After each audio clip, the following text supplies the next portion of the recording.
2020년 12월 25일 성탄절입니다. 2020년 성탄절을 맞이했는데요.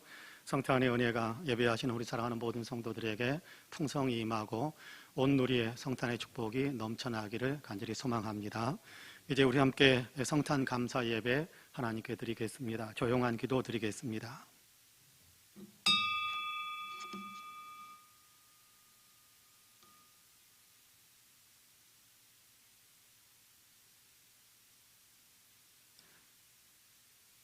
박사들이 왕의 말을 듣고 갈새 동방에서 보던 그 별이 문득 앞서 인도하여 가다가 아기 있는 곳 위에 머물러 서 있는지라. 그들이 별을 보고 매우 크게 기뻐하더라. 집에 들어가 아기와 그의 어머니 마리아가 함께 있는 것을 보고 엎드려 아기께 경배하고 보배의 합을 열어 황금과 유향과 몰약을 예물로 드리니라. 어두운 세상의 빛으로 오신 주님 감사합니다. 베들레헴의 누추한 말구유로 오심과 같이 오늘 우리의 누추하고 흠 많은 마음에도 찾아와 주시옵소서. 낮고 천한 저희들을 긍휼히 여겨주시고 죄와 사망의 권세에서 구원하여 주옵소서. 온 누리의 구주 탄생의 영광이 찬란하게 빛나는 성탄절 아침, 저희들이 지극히 겸손한 마음으로 예배를 드립니다. 순결하신 아기 예수님의 사랑이 우리 심령에 가득 채워지기를 위해서 사모하는 마음으로 예배하오니 그런 아버지의 은혜와 축복이 넘치는 예배가 되게 하여 주옵소서. 하늘 보좌를 버리고 이 땅에 오신 구주 예수, 우리 주 예수 그리스도의 이름으로 기도드립니다. 아멘. 우리 함께 일어나셔서 찬송가 108장 같이 찬송합니다.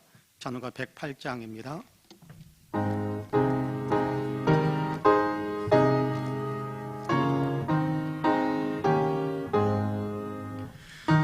어린 주 예수 울 자리 없어 그 귀하신 몸이 우유에 있네.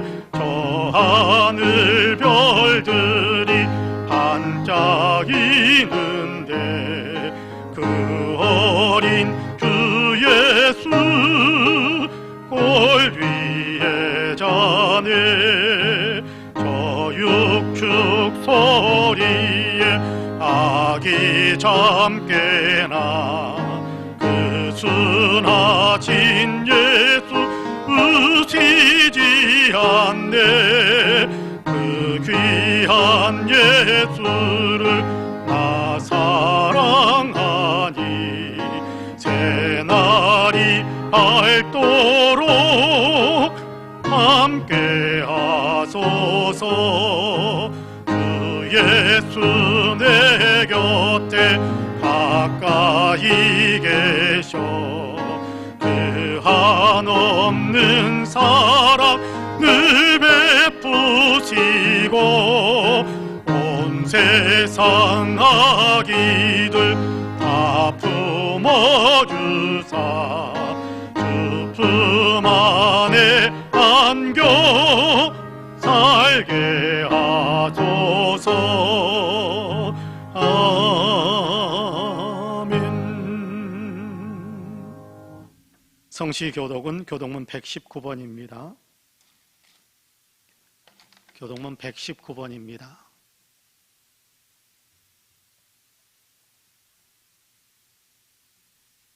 여호와의 영광이 나타나고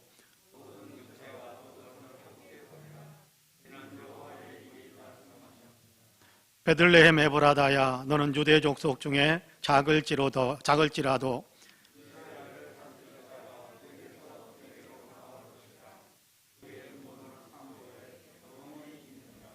이는 한 아기가 우리에게 낳았고 한 아들을 우리에게 주신 바 되었는데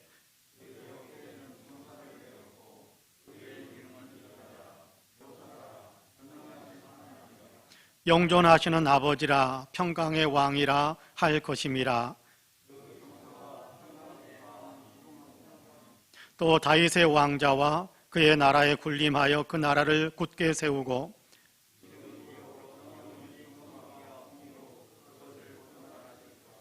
천사가 이르되 무서워하지 말라. 보라, 내가 온 백성에게 미칠 큰 기쁨의 좋은 소식을 너희에게 전하노라. 오늘 다윗의 동네에 너희를 위하여 구주가 나셨으니 곧 그리스도 주시니라. 아멘. 찬송가 105장으로 우리 하나님을 찬양합니다.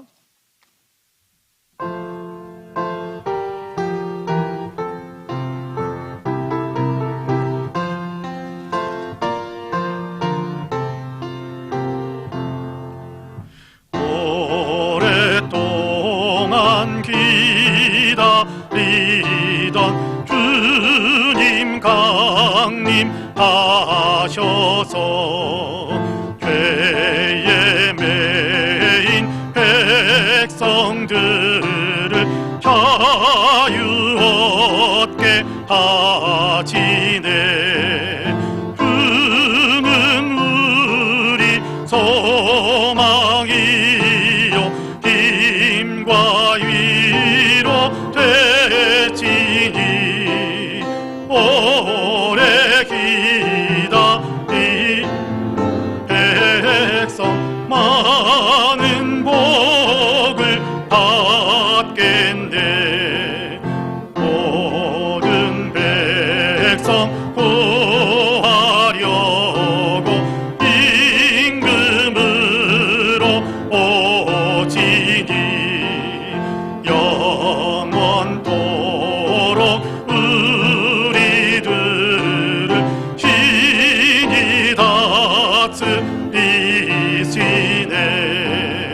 괴로 상한 우리 마음 은혜로서 고치고 주의 빛난 보좌 앞에 이르도록 하소서.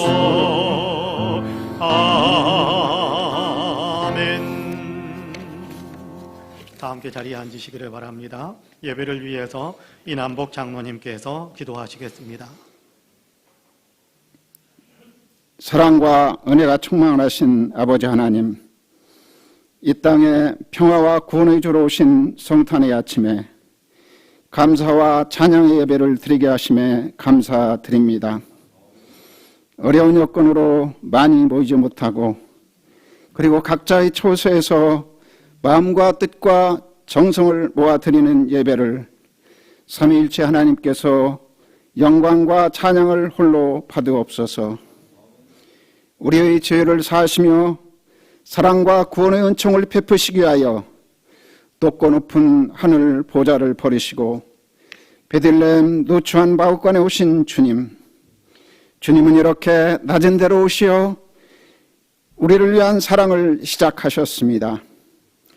그런 주님을 동방의 박사들은 별을 따라 먼 길을 마다 않고 찾아오고 찬바람에 양떼를 지키던 목자들도 주님을 맞이하여 누우신 아기 예수님께 경배와 찬양을 드렸습니다.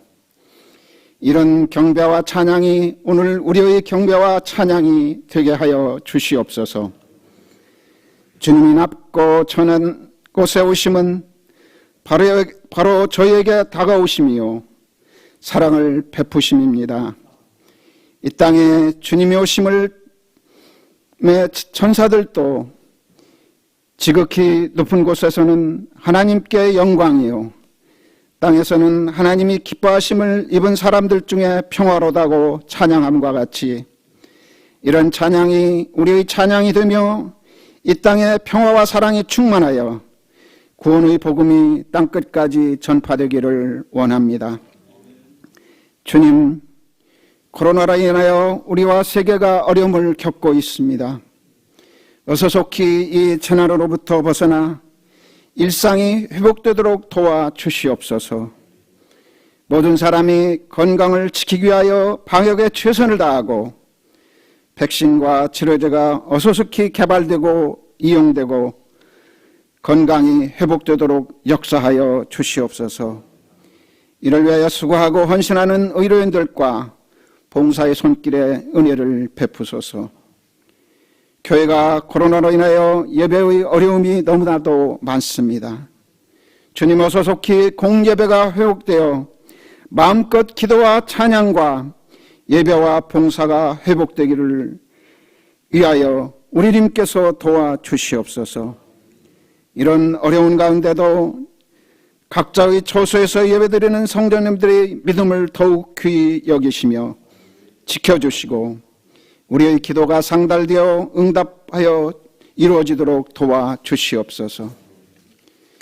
주님, 우리 송파언약교회가 새로운 성전을 준공하고 놀라운 부흥과 성장을 위하여 기도하고 있습니다.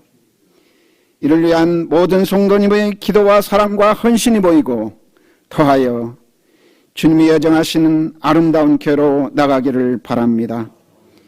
비록 모임에 어려움이 있지만 그 가운데서도 더욱 기도와 말씀으로 무장하고 주님의 복음을 이웃에게 증거하고 봉사하며 주님이 오셔서 저희를 사랑하심과 같이 우리도 이웃을 사랑하게 하옵소서.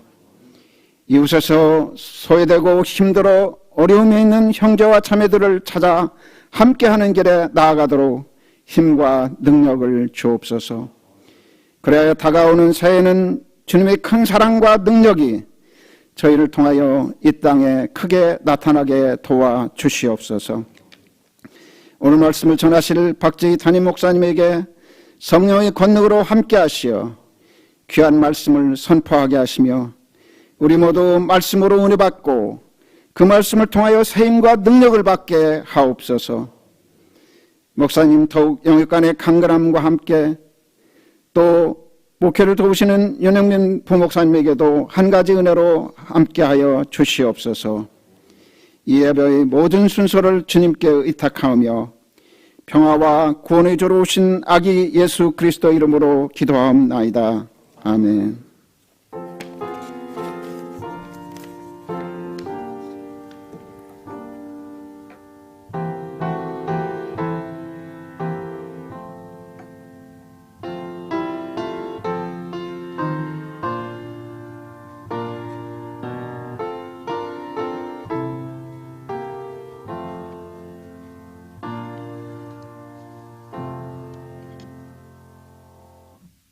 이 시간 하나님의 말씀은 누가복음 2장입니다.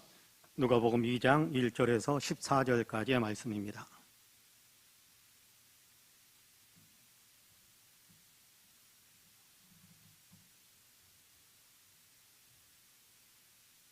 누가복음 2장 1절에서 14절까지의 말씀, 하나님의 말씀을 봉독하겠습니다. 그때에 가이사 아구스도가 영을 내려 천하로 다 호적하라 하였으니 이 호적은 구레뇨가 수리아 총독이 되었을 때에 처음 한 것이라. 모든 사람이 호적하러 각각 고향으로 돌아가며 요셉도 다윗의 집 족속이므로 갈릴리 나사렛 동네에서 유대를 향하여 베들레헴이라 하는 다윗의 동네로 그 약혼한 마리아와 함께 호적하러 올라가니 마리아가 이미 잉태하였더라. 거기 있을 그때에 해산할 날이 차서 첫 아들을 낳아 강보로 싸서 구유에 뉘었으니 이는 여관에 있을 곳이 없음이러라. 그 지역의 목자들이 밤에 밖에서 자기 양떼를 지키더니 주의 사자가 곁에 서고 주의 영광이 그들을 두루 비추매 크게 무서워하는지라. 천사가 이르되 무서워하지 말라. 보라, 내가 온 백성에게 미칠 큰 기쁨의 좋은 소식을 너희에게 전하노라. 오늘 다윗의 동네에 너희를 위하여 구주가 나셨으니 곧 그리스도 주시니라. 너희가 가서 강보에 쌓여 구유에 뉘어 있는 아기를 보리니 이것이 너희에게 표적이니라 하더니 호련히 수많은 천군이 그 천사와 함께 하나님을 찬송하여 이르되 지극히 높은 곳에서는 하나님께 영광이요 땅에서는 하나님이 기뻐하신 사람들 중에 평화로다 하니라. 아멘. 이 말씀에 큰 은혜가 있기를 원합니다. 김민수 집사님께서 성탄절 예배에 감사 특별 찬양을 해주시겠습니다.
사슬 부르시니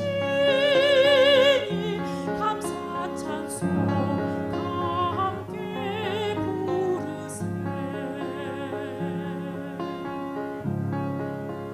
주 복 입은 사랑과 평화로다. 우리도 이 사랑을 나누세.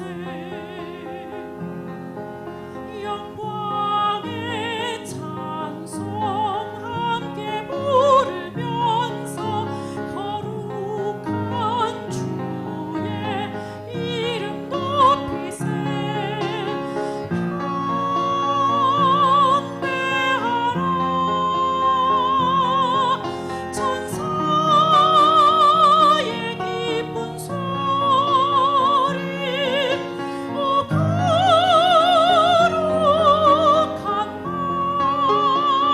맘 구주가 나신 맘. 오 거룩한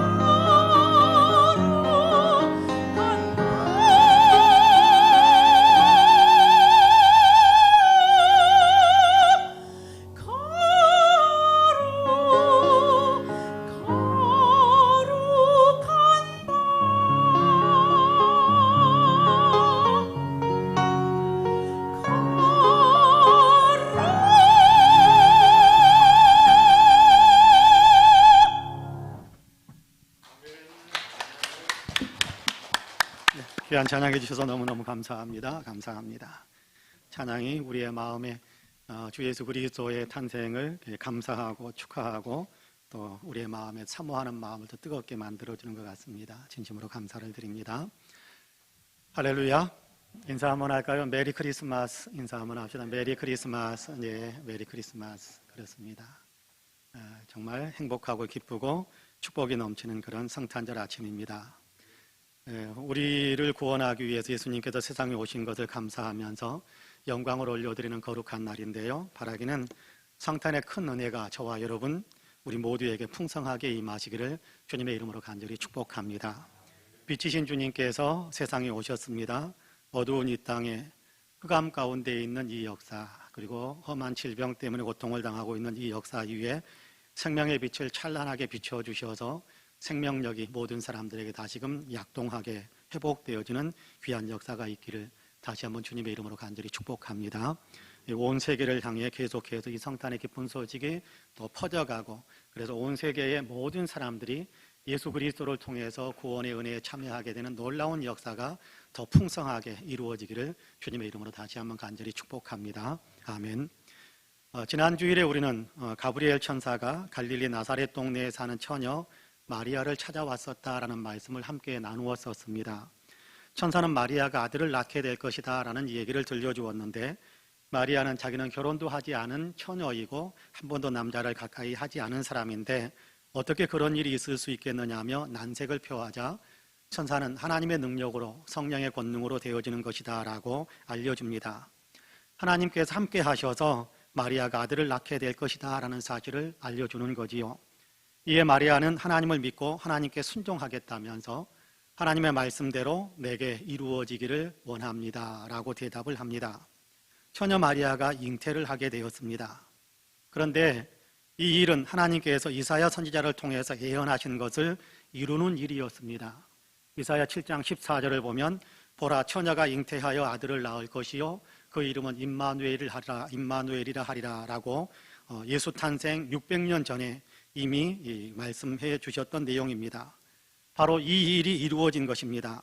사람들은 불가능하다고 생각을 하겠지만 하나님께서는 말씀하신 모든 것을 능히 이루시는 분이세요. 하나님께서 말씀하신 대로 처녀가 잉태하여 아들을 낳게 되었습니다. 그렇습니다. 하나님은 능히 이루시는 하나님이십니다. 하신 말씀은 하나도 빠짐없이 1.1회까지 다 성취하시는 사실을 확실하게 보여주고 있는 사건이다라고 생각합니다. 이 성탄절 아침에 말씀하신 대로 처녀가 잉태하여 아들을 낳게 하신 하나님은 말씀하신 모든 것을 오늘도 또 우리에게도 다 성취하시는 하나님이심을 확실하게 믿는 믿음이 우리 모두에게 있기를 주님의 이름으로 간절히 축복합니다. 당시 마리아는 요셉과 약혼한 사이였습니다. 유대인들은 약혼 후 1년 정도 지나서 정식 결혼을 하게 되는데요. 그 1년 동안에는 양 당사자가 서로를 위해 훨씬 더 순결한 삶을 살기 위해 열심을 내야 합니다. 만약 여기에 조금이라도 거스리는 문제가 생긴다면 곧바로 약혼 관계가 깨어지게 되는데, 이때는 이혼 절차를 밟아서 파혼을 하게 됩니다. 그러니까 약혼했다는 것은 이미 법적으로 결혼한 것과 똑같다라는 사실을 이야기하는 것이지요. 법적으로는 결혼한 상태이지만 그러나 생활적으로는 부부 생활을 하지 않고 각자의 부모님 밑에서 같이 생활하게 되어 있습니다. 근데 요셉과 약혼 상태에 있는 마리아가 잉태를 한 겁니다. 성령으로 잉태한 것인데 그렇게 말한다고 해서 누가 믿어주겠습니까? 사람들은 도대체가 이해할 수 없는 일인데요. 마리아의 잉태 소식이 약혼자인 요셉의 귀에까지 들어갔습니다.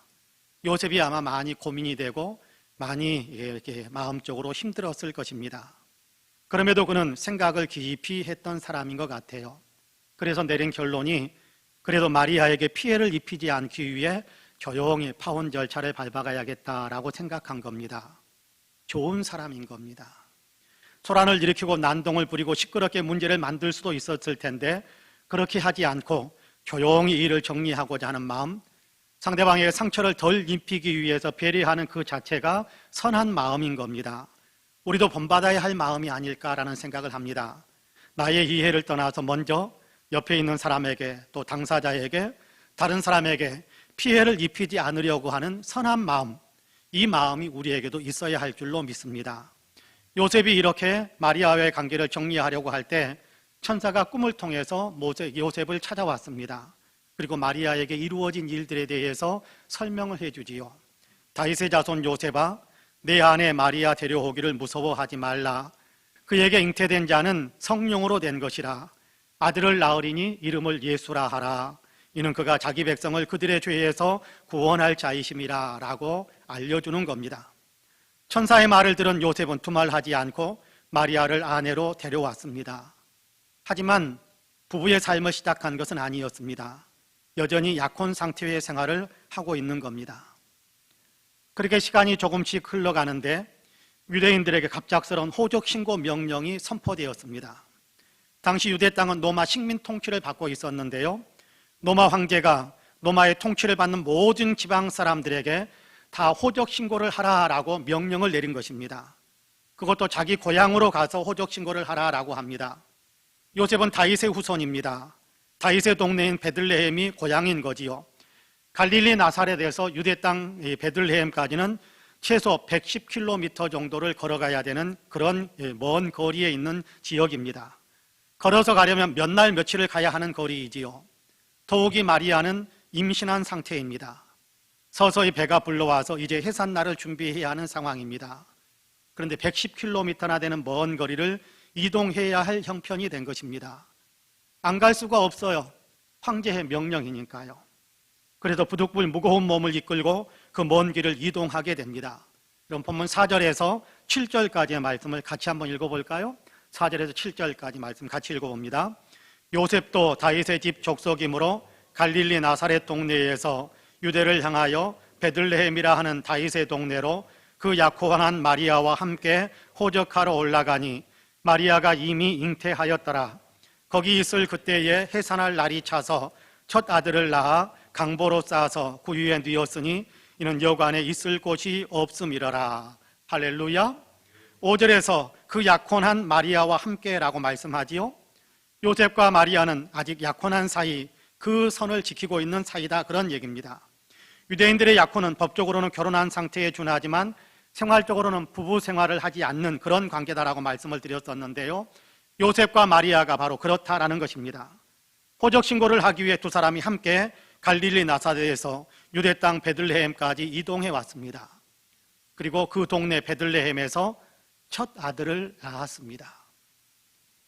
호적 정리하라라는, 호적 신고하라라는 황제의 명령이 없었더라면 마리아는 불편하게 베들레헴까지 올라오는 일이 없었을 겁니다. 호적 신고하라라는 황제의 명령만 없었더라면 마리아는 나사렛 동네에서 비교적 평안하고 여유 있게 해산날을 맞았을 텐데 황제의 그 명령 때문에 어쩔 수 없이 먼 길을 힘겹게 달려와서 낯선 동네 베들레헴에서 출산하게 된 것입니다. 많이 불편하고 힘들었을 것입니다. 속상하기도 하고 또 황제를 향한 원망과 불평이 아마 목구멍까지 치솟았을지도 모릅니다. 그런데요, 이렇게 베들레헴에서 아기 예수를 낳게 되는 건 역시도 하나님의 약속이 이루어지는 하나님의 섭리였습니다. 구약성경 미가서 5장 2절을 보면 하나님께서 미가 선지자를 통해서 이렇게 예언하십니다. 베들레헴 에브라다야, 너는 유대 족속 중에 작을지라도 이스라엘을 다스릴 자가 내게서 내게로 나올 것이라. 그의 근본은 상고에 영원에 있느니라 라고 예언에 선포했습니다.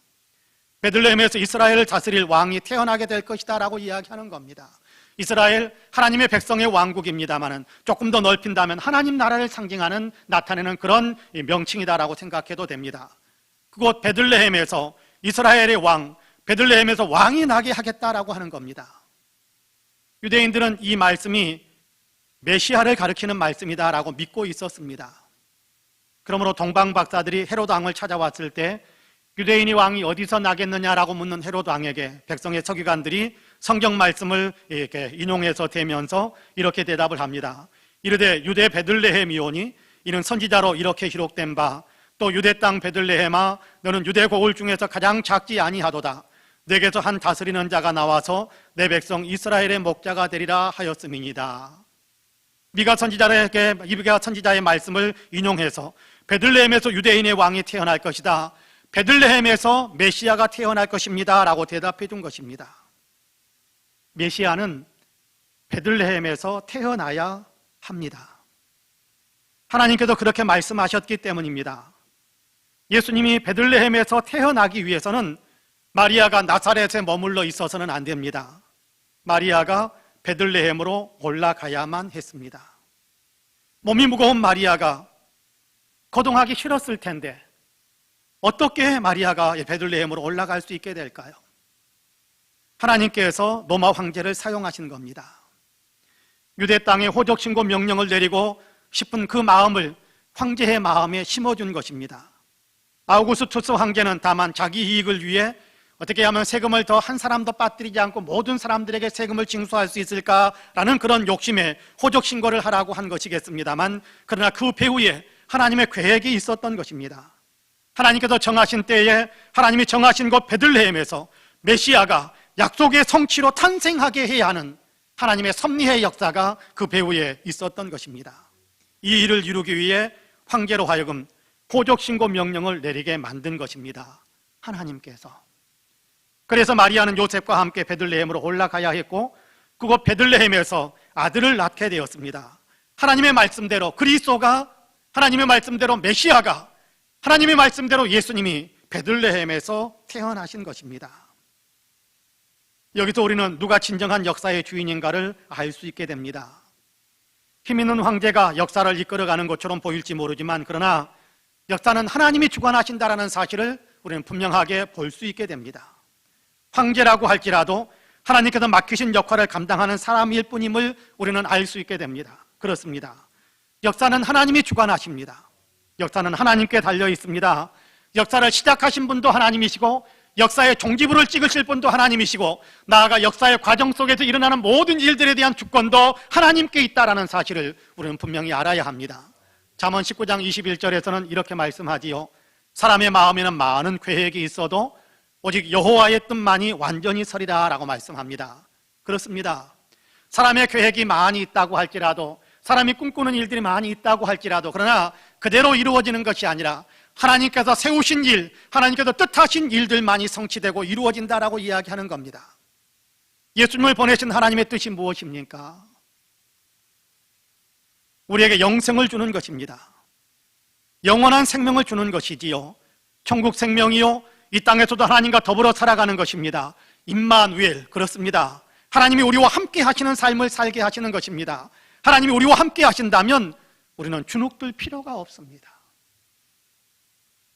어떤 상황에서도 희망과 용기를 품을 수 있지 않겠습니까? 하나님이 우리와 함께 하신다라는 사실을 우리가 분명히 확신한다면, 그 믿음이 우리에게 있다고 한다면 우리는 어떤 상황, 어떤 여건 속에서도 주눅들 이유가 없을 것입니다. 어떤 상황에서도 희망과 용기를 품을 수 있게 될 것입니다. 하나님은 우리가 그렇게 하기를 원하십니다. 예레미야 29장 11절에서 보면 전쟁에 패해서 포로로 끌려간 백성들을 향해 하나님께서 이렇게 말씀하시지요. 여호와의 말씀이니라. 너희를 향한 나의 생각을 내가 하나니 평안이요 재앙이 아니니라. 너희에게 미래와 희망을 주는 것이니라. 평안을 주는 것이고 희망찬 미래를 너희에게 주는 것이 궁극적인 너희를 향한 나의 계획이다. 포로로 끌려왔다고 주눅들지 말아라. 포로로 끌렸다고 해서 여기서 끝나는 것이 아니다. 내가 너희를 위한 구체적인 계획은 평안을 주는 것이고 더욱 희망찬 미래를 너희에게 열어주는 것이다 라고 말씀하는 것입니다. 종이 되어버린 사람들 아닙니까? 패배해서 끌려와가지고 노예살이하고 있는 사람들 아닙니까? 그럼에도 하나님께서는 너희에게 평안과 희망 가득 찬 미래를 주겠다라고 말씀하시는 것입니다. 그리고 실제로 이스라엘 백성들에게 그 일을 이루어 주셨습니다. 마찬가지입니다. 예수님을 보내주신 것은 우리에게 생명을 주시고 더욱 풍성한 생명을 누리게 하기 위해서다라고 말씀하셨습니다. 그렇다면 비록 코로나 바이러스로 인해 불편함과 두려움이 있고 또 우리의 인생살이 속에서 겪는 이런저런 고통과 고난이 있다고 할지라도 하나님께서 우리에게 도리어 평화를 주실 것이고 희망찬 미래를 열어주실 것이다라는 믿음을 우리가 가져야 하지 않겠습니까? 역사도 하나님의 뜻에 달려 있습니다. 인간의 생사화복도 하나님의 손에 달려 있습니다. 모든 것의 주인이신 하나님께서 우리에게 독생자 예수님을 보내주셨습니다. 독생자 예수님까지 내어주신 하나님께서 우리를 위해서 무엇을 아끼시겠습니까? 좋은 것으로 채워주시지 않겠습니까? 희망을 품으시기를 바랍니다. 담대한 용기를 가지시기를 바랍니다. 상황 때문에 주눅들지 마시고 내 눈에 하나님이 안 보인다고 주저앉지 마시기를 바랍니다. 우리 눈에 안 보이더라도 하나님께서는 황제조차 원하는 대로 사용하셔서 자기의 뜻을 이루시는 하나님이세요. 우리 눈에 안 보이더라도 하나님은 오늘 또 우리를 위해 놀라운 일을 만들고 계심을 믿으시기를 바랍니다. 역사를 주관하시는 하나님, 인생의 생사화복을 주관하시는 하나님이세요. 예수님을 보내신 하나님께서 우리의 미래에 더욱 놀라운 평화와 희망을 주실 것입니다. 성탄절 이 아침에 이 믿음이 우리 모두에게 더욱 굳건하시기를 주님의 이름으로 간절히 축복합니다. 베들레헴에 탄생하신 예수님은 가장 낮은 자리로 오셨습니다. 세상을 창조한 세상 만물의 주인이신 예수님, 왕으로 오신 예수님께서 세상에 오셨을 때 그 처음 자리가 구유였어요. 구유. 탄생하셔서 세상의 처음 자리가 구유였습니다. 여러분 7절 말씀을 같이 읽어보실래요? 7절 같이 읽습니다. 첫 아들을 낳아 강보로 쌓아서 구유에 뉘었으니 이는 여관에 있을 곳이 없음이러라. 아멘. 뉘일 곳이 없어서 구유에 뉘었다고 합니다. 그리고 예수님이 탄생하셨을 때 세상의 주인이 오셨다라는, 이 세상을 창조하신 세상의 주인, 세상을 구원하실 구주가 오셨다라는 이 소식을 처음 전해 들은 사람들은 들판에서 양을 치는 목동들이었습니다. 이런 8절에서 12절까지의 말씀도 같이 한번 읽어보실까요? 8절에서 12절까지 같이 한번 읽어봅니다. 그 지역의 목자들이 밤에 밖에서 자기 양떼를 지키더니 주의 사자가 곁에 서고 주의 영광이 그들을 두루 비추매 크게 무서워하는지라. 천사가 이르되 무서워하지 말라. 보라, 내가 온 백성에게 미칠 큰 기쁨의 좋은 소식을 너희에게 전하노라. 오늘 다윗의 동네에 너희를 위하여 구주가 나셨으니 곧 그리스도 주시니라. 너희가 가서 강보에 쌓여 구유에 뉘어 있는 아기를 보리니 이것이 너희에게 표적이니라 하더니. 할렐루야. 들판에서 양을 치고 있는 목자들에게 천사들이 나타나서 예수 탄생의 소식을 전해주고 있습니다. 그런데 여기 12절을 보면 너희가 가서 강보에 쌓여 구유에 뉘어 있는 아기를 보리니 이것이 너희에게 표적이니라 라고 이야기합니다. 7절에서 아기를 낳아서 강보에 쌓아서 구유에 뉘었다, 다른 곳에 둘 수 있는 어떤 그런 공간이 없어서 구유에 뉘었다라고 이야기하는데 12절에서 천사들은 목자들에게 그렇게 이야기하는 겁니다. 구유에 뉘어 있는 아기를 볼 텐데 이것이 너희에게 표적이다, 그렇게 이야기하는 겁니다. 표적이라는 말은 증거라는 말이기도 합니다. 천사들이 전해준 말이 사실이다라는 사실을 확실하게 증거하는, 그 증거가 된다라는 것입니다. 구유에 뉘어진 아이가 그 증거다, 그렇게 알려주는 겁니다. 아기가 태어나면 그 아기를 구유는 여물통인데요, 자기 아기를 여물통에 뉘어놓는 사람이 어디 있겠습니까? 자기 아이가 태어나면 여물통에 뉘어놓고 싶은 아이 부모가 어디 있겠습니까? 그런데 그럴 수밖에 없는 상황에 몰려있는 마리아는 그렇게 할 수밖에 없었습니다. 뉘을 곳이 없었기 때문입니다. 그래서 구유에 짚을 깔고 강보로 아기를 쌓아서 그 위에 뉘어놓은 것입니다. 그런데 이것이 바로 표적이 된다, 천사들은 목자들에게 그렇게 이야기합니다. 이것이 바로 표적이다라고 이야기하는 겁니다. 세상을 구원할 구원의 주님이 오셨는데 그분은 지금 구유에 뉘어져 있다. 베들레헴에 가서 구유에 뉘어져 있는 아기를 찾으면 천사들의 말대로 구주가 오셨다라는 증거요, 동시에 구유에 뉘어져 있는 아기가 바로 그 구주시다라는 증거가 된다라고 알려주고 있습니다. 목자들은 베들레헴에 들어가서 실제로 구유에 뉘어져 있는 아기를 보게 되었고 구주 오심을 찬양하면서 경배를 드렸다라는 사실을 우리가 확인할 수 있게 됩니다. 구유에 뉘어진 왕, 여기는 깊은 의미가 담겨져 있습니다. 가난하고 비천한 자리로 오셨다라는 것입니다. 높은 자리로 오셔서 군림하는 왕이 아니라 가난하고 비천한 자리로 오셔서 모든 사람을 섬기는 왕으로 그렇게 세상에 오셨음을 나타내 주신 것입니다. 이렇게 모든 사람을 섬기기 위해 왕이 오셨다는 사실은 모든 사람에게 큰 기쁨의 소식입니다. 군림하며 사람들의 마음대로 자기 마음대로 끌고 다니는 왕이 온다면 모든 사람들에게는 큰 근심이 될 것입니다. 그러나 가장 낮은 자리에 오셔서 모든 사람을 섬기며 모든 사람을 구원하기 위하여 그 구원하는 일을 하기 위해서 왕이 오셨다면 모든 사람들에게는 정말 큰 기쁨의 소식이 될 것입니다. 그러므로 천사는 온 백성에게 미칠 큰 기쁨의 좋은 소식이다라고 선포하고 있습니다. 이렇게 오신 분이 구주이시요 그리스도이시요 주님이시다라고 선포하고 있습니다. 11절에서는요 이 중요한 세 단어를 한꺼번에 다 열거하고, 이 짧은 구절에 한꺼번에 다 열거하고 있어요. 이 세 단어가 하나로 구주, 그리스도, 주님, 헬라어로 봤더니 소테르, 크리스토스, 큐리오스, 이렇게 세 가지 단어가 계속해서 이어져 나오는 것을 볼 수 있었습니다. 우리를 구원하실 구주이시요 하나님께서 맡기신 사명을 감당하시는 메시아 그리스도이시요 우리를 다스려 주시고 이끌어 주실 주인 왕이시다라는 그런 의미입니다. 구주시요 그리스도시요 주님이시다라고 이야기하는 겁니다. 구주이시요 그리스도이시요 주님이신 예수님께서 세상에 탄생하셨습니다. 이제 그분으로 인해 세상은 구원을 받게 될 것입니다. 그분으로 인해 사람들은 이제 하나님의 백성으로 살아가게 되는 놀라운 은혜를 누리게 될 것입니다. 예수님은 하나님의 이 은혜를 주시기 위해 지극히 낮고 보잘것없는 자리, 참으로 비천한 자리, 비천한 모습으로 탄생하셨습니다. 어떤 사람이든지 다 품어주시기 위해서입니다. 아무리 비천한 위치에 있는 사람이라고 할지라도 다 품어주시기 위해서 비천한 자리에 오신 것입니다.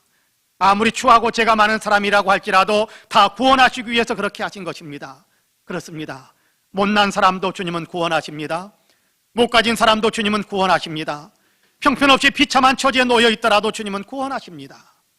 죄인 중에 괴수라고 할지라도 주님은 구원하십니다. 다만 믿기만 하면. 그렇습니다. 베들레헴에서 탄생한 예수, 십자가에서 나를 대속하신 예수, 부활 승천하신 예수, 다시 오실 예수, 그분을 믿는 그 사람을 예수님은 구원하시는 분이십니다. 예수님이 오신 것은 구원하시기 위해서입니다. 그러므로 여러분 희망을 가지시기를 바랍니다. 예수님 때문에 나도 구원받는다, 예수님 때문에 나도 천국 간다, 예수님 때문에 나도 오늘 우리의 삶 속에서 예수님께서 구원하시는, 나의 인생의 고난 속에서, 인생의 불편함 속에서 예수님께서 나를 구원하신다는 사실을 믿는 그 희망을 가지시기를 바랍니다. 성탄절 이 아침에 바라기는 저와 여러분 우리 모두가 예수님이 나를 구원하시는 구원의 주님이시요 목자처럼 나를 인도하시는 주님이시다라는 믿음을 더욱 확고하게 가지시기를 주님의 이름으로 간절히 축복합니다. 예수님의 탄생은 온 백성에게 미칠 큰 기쁨의 좋은 소식입니다. 모든 사람에게 미치는 구원의 은혜를 알리는 소식입니다. 모든 사람들에게 구원의 문이 열리는 소식입니다. 하지만 누구나 구원을 받는 것은 아닙니다. 믿는 사람만이 이 구원의 복을 누릴 수 있게 됩니다. 요한복음 3장 16절에서 우리에게 분명하게 이야기하고 있지요. 하나님이 세상을 이처럼 사랑하사 독생자를 주셨으니 이는 그를 믿는 자마다 멸망하지 않고 영생을 얻게 하려 하심이니라. 할렐루야. 하나님께서 독생자를 주셨는데 그를 믿는 자마다 영생을 얻게 된다라고 이야기합니다. 믿지 않는 사람들에게는 배타적인 겁니다. 구원의 복음은요. 믿는 사람들마다 구원의 은혜를 받게 된다. 믿는 자마다 그렇습니다. 예수님을 믿는 사람은 영생을 얻습니다. 영생, 하나님과의 평화요 천국의 삶을 살아가는 것입니다. 오늘 우리가 읽은 본문에서도 이 사실을 다시 한번 가르쳐주고 있는데요, 천사들의 찬양에서 이 사실을 분명하게 나타내고 있습니다. 여러분 13절과 14절을 같이 한번 읽어보겠습니다. 13절과 14절 같이 읽어봅니다. 호련히 수많은 천군이 그 천사와 함께 하나님을 찬송하여 이르되 지극히 높은 곳에서는 하나님께 영광이요 땅에서는 하나님이 기뻐하신 사람들 중에 평화로다 하니라. 할렐루야. 하나님께 영광의 찬양을 올려드리고 땅에서는 하나님이 기뻐하시는 사람들 중에 평화가 이루어진다, 그렇게 찬양하고 있습니다. 천사들이. 하나님이 기뻐하신 사람들이라는 것은 하나님께서 이루신 이 일을 믿는 사람들을 가리킵니다. 예수 그리스도를 믿는 사람들이 하나님과 평화를 누리게 된다라고 이야기하는 거지요. 예수 그리스도를 통해 하나님과 화목되는 은혜를 누리게 된다는 것입니다. 나아가 이렇게 하나님과 평화를 누리게 되는 사람들은 동시에 서로 간에 또한 평화를 누리는 삶을 살아야 한다는 의미도 함께 담겨져 있는 메시지입니다. 그렇습니다. 예수 탄생하신 오늘 우리는 하나님께 영광의 찬송을 올려드리는 것이 맞습니다. 비록 온라인으로 예배를 드리고 있지만 크게 찬송하면서 성탄의 은혜에 감사를 올려드리는 우리 모두가 되기를 주님의 이름으로 축복합니다. 나아가 평화를 누리고 평화를 만드는 일을 위해 우리의 힘을 쏟을 수 있게 되기를 축복합니다. 하나님과의 평화를 누리는 믿음 생활에 힘쓰고 하나님과 연합되었으니까, 하나님과 하나로 연결되어졌으니까 그 연결된 하나님의 생명을 계속해서 지키고 유지하는 믿음 생활에 더 힘쓰고 성도들 간의 평화를 유지하며 세상에서도 평화를 만들기 위해서는 그런 삶을 살아야 한다는 것입니다. 이것이 성탄의 은혜를 받는 사람들의 삶입니다. 하나님께 감사로 영광을 올려드리고 예수님으로 인해 하나님과 평화를 누리며 옆사람과 그리고 세상과의 속에서도 평화를 만들어가기 위해서 힘쓰는 삶, 이런 사람이 우리에게 나타나기를 간절히 축복합니다. 사랑하는 성도 여러분, 성탄절 아침입니다. 우리는 성탄의 은혜에 감사하면서 감사 예배를 드리고 있습니다. 이 시간 말씀대로 예수님을 보내준 하나님께 감사와 찬양을 올려드리시기를 원합니다. 말씀하신 대로 예수님이 보내주셨는데 지극히 낮은 자리로 오셔서 온 백성들을 섬기는 자리에 서게 하시고 십자가를 통해서 온 백성을 구원하시는 놀라운 일을 이루신 하나님을 지극히 높여서 찬양하시기를 간절히 원합니다. 예수님은 지극히 비천한 자리로 오셨지만 모든 사람을 구원하시는 구원의 주님이십니다. 믿는 자는 누구든지 영생을 얻게 하시는 구원의 주님이십니다. 예수 그리스도를 주님으로 믿는 믿음을 더욱 견고하게 하시고 천사들의 찬양 메시지처럼 하나님께 영광을 돌리시기를 바랍니다. 하나님과의 평화를 누리며 사람들 사이에서도 평화를 누리고 평화를 만드는 예수 믿는 믿음의 삶을 살아가시기를 바랍니다. 바라기는 성탄의 은혜와 축복이 저와 여러분 우리 모두에게 풍성하시기를 주님의 이름으로 간절히 축복합니다. 아멘. 기도하겠습니다. 구주 예수를 보내주신 하나님 감사합니다. 우리를 위해 지극히 높으신 영광의 보좌를 버리시고 창조주이시면서도 피조물로 세상에 들어오셔서 우리를 구원해 주신 예수 그리스도께 진심으로 감사를 드립니다. 예수 그리스도의 잉태 과정, 그리고 예수 그리스도를 믿을 수 있도록 우리 심령 속에서 역사하시는 모든 일들, 오늘 또 우리 안에서 삼위일체 하나님의 임재를 느끼면서 우리의 삶을 하나님 중심으로 살아갈 수 있도록 역사하시는, 그래도 우리를 구원받은 삶을 살게 하시는 성령님의 은혜에 참으로 감사를 드립니다. 이 성탄절 아침에 주님을 높여드리며 영광을 올려드리오니 우리의 예배를 기쁘게 받아주시고 우리가 올려드리는 영광을 받아 주옵소서. 하나님, 우리가 더욱더 열정적으로 주님을 예배하는 예배의 사람들을 다 되게 하여 주시고 하나님께도 또 우리에게 명하신 대로 하나님 세상 속에서 이제 우리는 성도들 간에 더 풍성한 평화를 누리게 하실 뿐만 아니라 평화를 위해서 일하는 사람으로 우뚝 서서 세상을 더 평화롭게 만들고 세상을 하나님과 화평하게 만들도록 그렇게 복음을 열심히 증거하는 삶을 살아가는 우리 모두가 되게 하여 주옵소서. 성탄의 은혜를 주신 주님 감사합니다. 성탄의 은혜에 참여하게 하신 주님 감사합니다.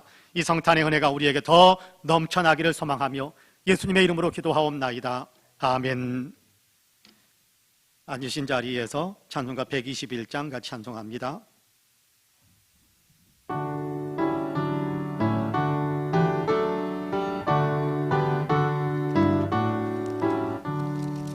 우리 구주 나신 날 목자 영광 볼 때에 천사 찬송하는 말 예수가 연나셨네. 우리 임금 우리 주 모두 함께 절하세. 예수 그리스도 우리 주 베들레헴에 나셨네. 천사 노래 듣고서 베들레헴 가보니 나신 아기 누군가 예수가 연나셨네. 우리 임금 우리 주 우리 함께 절하되 예수 그리스도 우리 주 베들레헴에 나셨네. 목자처럼 우리도 나아가서 엎디세. 오늘 다이 성에서 예수 과연 나셨네. 우리 임금 우리 주 모두 함께 절하되 예수 그리스도 우리 주 베들레헴에 나셨네. 아멘. 참 좋으신 하나님 감사합니다.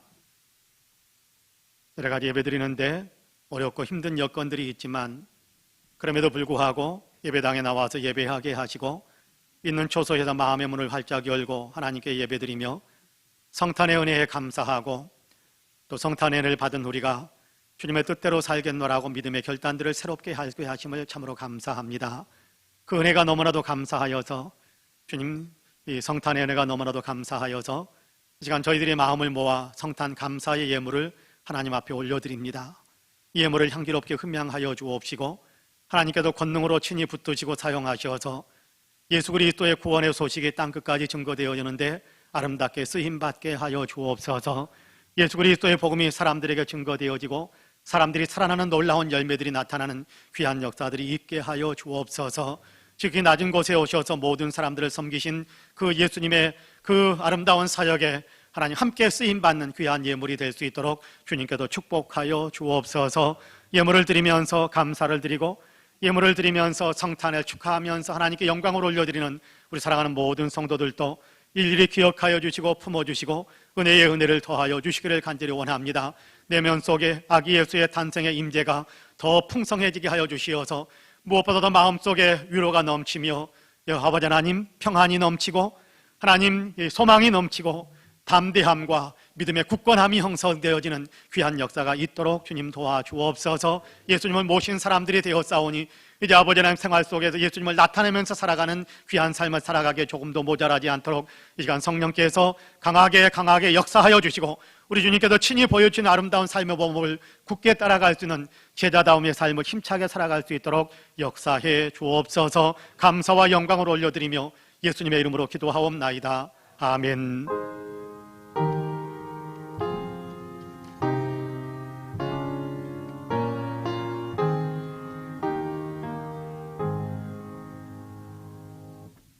함께 일어나셔서 우리 파송의 말씀 낭송 인도자 회중 순으로 그렇게 주보에 있는 대로 그렇게 하겠습니다. 예수님의 탄생은 우리를 구원하시려는 하나님의 뜻이 이루어진 사건입니다. 예수님의 탄생은 복음입니다.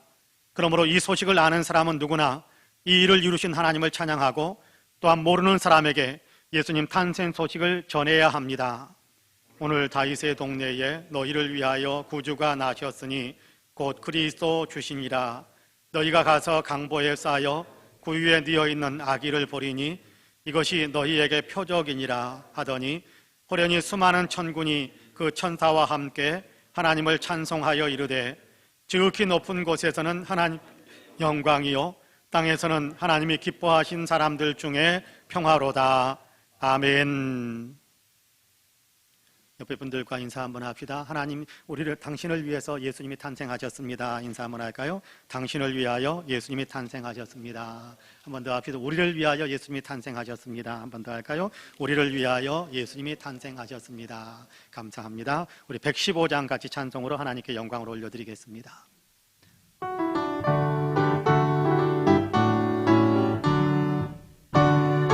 구주 오셨네. 만 백성 맞으라. 온 교회여 다 일어나. 다 찬양하여라. 다 찬양하여라. 다 찬양하여라. 구세주 탄생했으니 다 찬양하여라.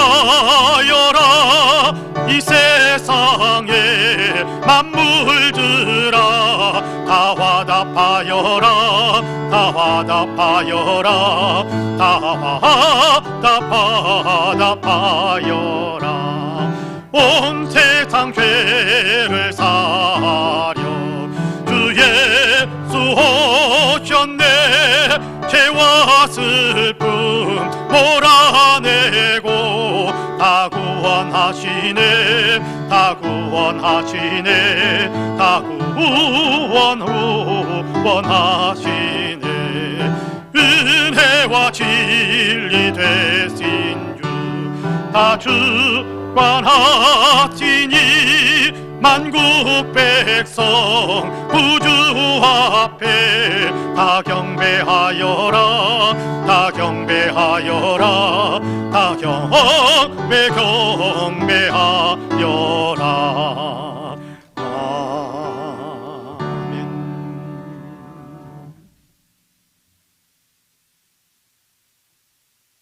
지극히 높은 영광의 보좌를 내려놓으시고 우리를 위해 육신의 몸을 입고 이 땅에 탄생하신 우리 구주 예수 그리스도의 은혜와 독생자 예수님까지 우리를 위해서 아낌없이 보내주신 하나님의 놀라우신 사랑과 오늘 우리의 내면 속에서 예수님을 믿고 예수님의 말씀대로 살아가기를 원하는 아름다운 믿음의 결단을 하게 하시는 성령님의 감동, 감화, 충만케 역사하심이 2020년 성탄절 아침에 주님께 영광을 올려드리며 예배하고 또한 주님의 탄생의 기쁜 소식을 이웃에게도 알려주기를 원하는 귀한 마음으로 결단하고 있는 우리 사랑하는 모든 성도님들과 가정과 가족들 행하시는 일들 위에 아름다운 신앙 공동체 우리 송파은혜 교회 위에 특별히 외국에 있고 군문에 있고 출타 중이거나 병상에 누워있는 사랑하는 형제 자매들 우리 명예 목사님이신 서달수 목사님